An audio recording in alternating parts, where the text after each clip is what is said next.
first, they're much more likely to buy it. The same thing goes with presidents that we elect, candidates. If we're exposed to them, if we know them, just by the name, just by the recognition, we're prone to vote for them. Back in the day when people still used to buy things in shops and stores, these people knew that if a shop assistant lightly touched you on the arm in a very non-threatening way, the chances of you buying the product went up like 50, 60%. So they would teach their employees to do this. On and on and on. So the lesson here is that we're not aware of all of these things that are going on, of how much our emotions are actually governing and determining so much of our behavior. And the solution that I give in my book, the solution for us humans to actually become rational, like we imagine ourselves to be, is to become aware of this phenomenon. First, to not think that you're rational, to see the process. So it's not easy, but when you're feeling anger or you're feeling depressed, don't just act on it and mope or lash out. But why? Ask yourself why. What is going on here? Could there be something else going on that I'm not really thinking of? Is there something deeper going on? And just you may not get to the answer, you may not uncover that thing that in your early childhood, but just in asking that question, you're going to create a little bit of space between the signal you're getting from your brain and your reaction. And that space, that time, that 10 minutes, that 1 hour that you don't react is actually what's going to make you a more rational person in the long run.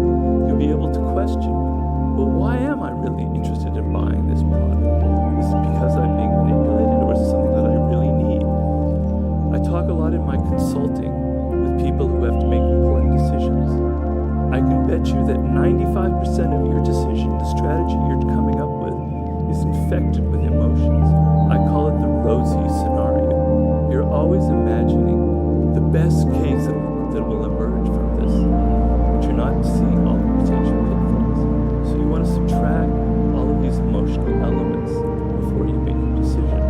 Going through this process is what will, in the end, finally make you rational. Talking about how emotions govern us. That's obviously something that emerged in our deep past that's not really adapted to where we're living now. But there is a power that we've evolved from in our deep past that's actually extremely well adapted to where we are now, very valuable for us. And that quality is empathy, which is a major theme in my new book. And empathy is basically the ability, the incredible human ability, to get inside the perspective, the points of view of other people, to literally see inside how other people perceive the world. And this is a quality of power that our ancient ancestors, well before the invention of language, invented as a way to increase their ability to understand their enemy, to look in the group or the tribe, to work more closely together. And I say in my book, Mastering, in this new book, that I imagine these early ancestors were nearly telepathic in their ability to sense what other people were feeling and thinking. I call this visceral empathy. But we humans have another quality that kind of counters this and renders this power that we all possess, kind of neutralizes that. And this quality is our self-absorption, our latent narcissism. And this quality isn't something that's necessarily wired into our brains, but comes about because of how we're raised, how we're socialized. I'm trying to make the point that we are all somewhat narcissistic, that we're all on that spectrum. The origins of narcissism, quite simply, are that we humans spend an inordinate amount of time being raised by our parents, much longer than any other animal. So we form a much deeper attachment to our mother and to our father. But a point is inevitably reached in this process where that attention slackens, parent distances themselves from us. And it's very emotionally disturbing. We feel like we're not getting any more love or attention from our parents.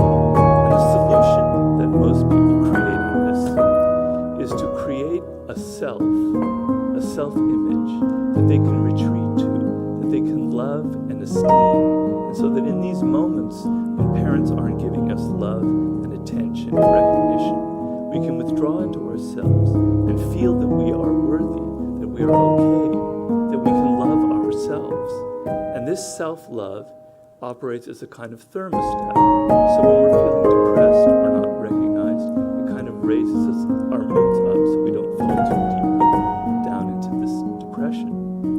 And what's part of this self-love is that we pour a lot of libidinal love energy, desire, into this self that we create. We become fascinated with our own tastes, our own desires of who we are. And then we go searching for other people who are similar to us.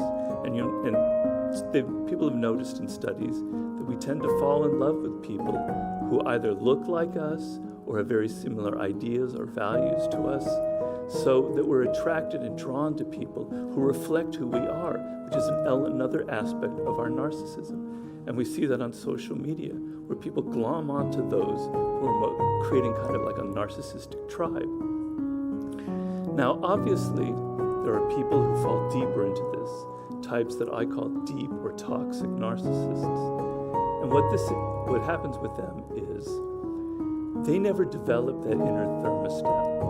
Because something was broken in the relationship with their parents, they were never able to develop enough self-love. And so the only way they can get that feeling, that sense of self-worth and recognition when they start getting lower, when things aren't going well, is to act out and get attention from other people instead of from themselves. So they become dramatic, and they kind of know how to get attention when they're children, etc. And so that's their only way of solving this kind of emptiness inside of themselves. And such people, such deep narcissists, can actually go pretty far in life, because as children, they developed a lot of flair and charisma. And if they're talented, they can become leaders, they can become CEOs of businesses because of this kind of charisma that they have. But then they hit a wall, because they always need more and more and more attention. They're not really they really don't know and understand the people they're dealing with, because they're using them as objects for their own benefit. And they can't learn from their mistakes, because for a deep narcissist to admit that they had made a mistake is too painful. So even though they can become the CEO of an enormous tech company, and I'm not going to name names here, they're inevitably going to hit a wall because of this. So the point I'm trying to make is that we are all on that spectrum. We all have that potential. And in moments when we feel depressed or circumstances aren't going our way, we notice that we can become more and more self-absorbed, and that we have this potential to fall even deeper into ourselves. So I want us to get over this notion that the narcissist is always the other person and not me. We are all on the spectrum. The solution here is simple. First, we have to admit that we are narcissists. The person that says, oh my God, I'm not a narcissist. No, not me. That's exactly a sign of narcissism right there. They are the exception. No, not me. Look at me, I'm not a narcissist. The second thing you have to realize is that you're basically a functional narcissist. And that energy that goes into yourself can literally be turned outward and can be transformed into empathy, which is one of the chapters in my book. And what I mean by that is we turned all of that libidinal desire into ourselves. We became fascinated with ourselves, our thoughts, and our ideas. We need to turn that outward into the people that we're looking at. So when you're in a conversation with a friend or whatever, chances are you're not really listening to them, you're not paying attention, you're on your phone or you're somewhere else, because you're more interested in your own ideas and your own problems. That's where your energy and fascination comes. But you must realize that the people you're dealing with are weirder and more interesting than you could ever imagine. I like to tell people, think of the people you deal with as if they were characters in a movie. I had a job once where I was really depressed and people I thought were really awful. And I imagined that they were actually figures in Greek mythology. And I had to figure out which one each one of them was. And it helped me a lot, because now I had to think about their lives and their childhoods and what made them the way they were. So the people you're dealing with are much more interesting than you imagine. And so if you can turn that energy around, you can start placing yourself in their shoes, it will go a long way to taking that self-absorption and turning it outward. We're all working in much more diverse workplaces. 50 years ago, my father had his job. It was all basically white men in his office. We don't have it anymore. People come from all different men and women, all different cultural backgrounds. And in this diverse workplace, it's actually fascinating to try and get into the backgrounds and the mindsets of this diverse world and get outside yourself and get inside what other people are experiencing and try to figure out their culture that they came from. It's like therapy. So this is an incredible power empathy that lies latent in all of you, but that must be cultivated and developed. And I give you many lessons in the book on how to do that. Now, another law of human nature is that we humans have what I call a self-opinion, an opinion about ourselves. And people who've done studies have shown that opinion is generally more elevated than reality. So we tend to think of ourselves as intelligent, at least in our field of intelligence. We like to think of ourselves as autonomous. We just make our own decisions like people don't tell us what to do. I'm an independent person. And we tell ourselves that we're basically good, moral people, that we're nice, polite, that we're team players, that we get along with other people. But an equal law of human nature is that this sunny, kind of positive portrait is actually covering up and masking a dark side, what the psychologist Carl Jung called the shadow. That every human being has a dark side, has a shadow. And this shadow is not something that's wired into our brains. It comes about how we are raised as children. Basically, as children, we come into this world as a kind of complete natural being. We have all kinds of emotions and feelings. We are mischievous. We can love our parents one moment and then hate them the next. We can be that sweet little angel one moment, and the next moment we're burning with desires for revenge and steal something from our brother or sister. We were a complete being. We had full range of emotions. But slowly over time, we have to sort of soften all of that. Our parents are all stressed out. They're trying to get us to not act out so much. They want us to be more angelic. And teachers have this pressure as well. So slowly, we feel this pressure to kind of tamp down and disguise these sort of natural emotions that are inside of all of us. And this energy that was both could be positive and negative, could be loving and mischievous or vengeful at the same time. All of that dark stuff goes into what's called the shadow. It doesn't disappear. It stays with us as adults. And this shadow that you carry with you, you're feeling tremendous amount of pressure to keep it, conceal it, because you want to present to everybody here at Google an image of yourself as this sweet, angelic child, this person that's wonderful. And it's pressure. How do I keep this dark side from coming out? Well, it comes out in certain moments, particularly when we're feeling stress. We're feeling moments when we're not getting enough attention and recognition from people.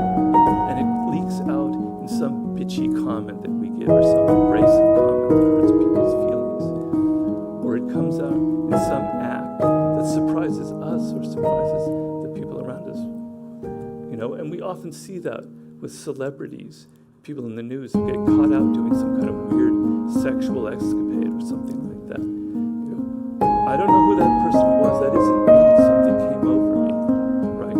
The guy who invested all his money in Bitcoin, he would tell me, I don't know who that was. That wasn't me that blocked all the money. Something came over me. And we generally accept these explanations because they make sense, because it only maybe happens once or twice. But I'm telling you in my book that this kind of behavior is not an exception. It's actually more of their real self, the real self that people have, is leaking out, the shadow side. The shadow likes to disguise itself from you. And one of the great shadow disguises that I talk about in the book is over-idealization. And this is what we see with the social justice warrior. Now, if you're a social justice warrior, you believe so deeply, you've identified so deeply with your cause, that it justifies any kind of manipulative nasty, intolerant, bigoted behavior. Because it's all for the great cause that I'm promoting, right? You can censor people, you can tell people to shut up, you can do whatever you want, because it's all for your great